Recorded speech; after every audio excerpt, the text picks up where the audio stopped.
A Sydney toddler is dead after a high-speed police chase involving a stolen vehicle at Constitution Hill in the city's west. The 17-month-old girl was in the backyard at her home when a car ploughed through the fence. Police say it's not clear which car struck the child. For more, I'm joined by Deb Rice. Deb, what more can you tell us about this accident? Nicole, it was about 7 o'clock last night when the pursuit came into the streets behind me here. It's a very tight, knit social housing community here. Lots of small places with cul-de-sacs and lots of families in them. Now, what's believed to have happened is the car that was being pursued got to the end of a cul-de-sac and then smashed through the backyard to get through to the park beside me and then out.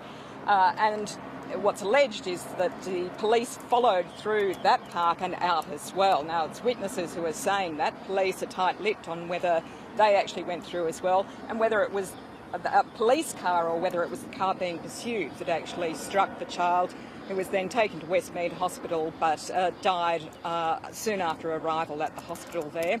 She was playing outside in the backyard with two sisters.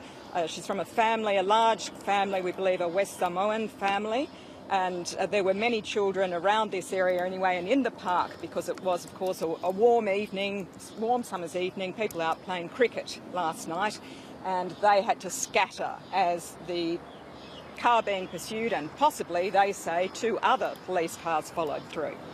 So what are police saying about the driver of that stolen car, Deb? Well, they aren't saying that they've arrested a driver, but they are saying they've arrested someone. Now, it's believed that it might be a passenger who was in that car. A 22-year-old woman was arrested at Darlinghurst.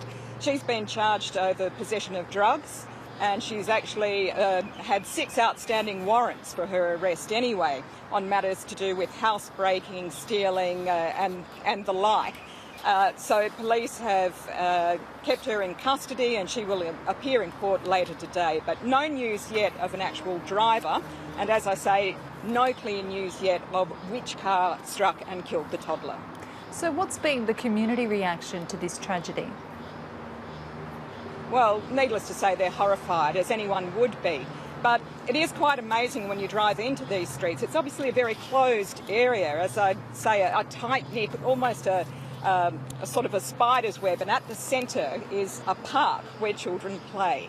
Now, whether police knew that or not, it seems, according to the local residents, that the guy who was driving the car is a local resident and probably would have known that there was a park by smashing through the fence, would have been able to get out. It's unclear why the pursuit, though, was allowed to continue into such a heavily populated area with small families, children out in effectively driveways. They're not even really streets, they're more driveways, curved driveways into the small housing units here.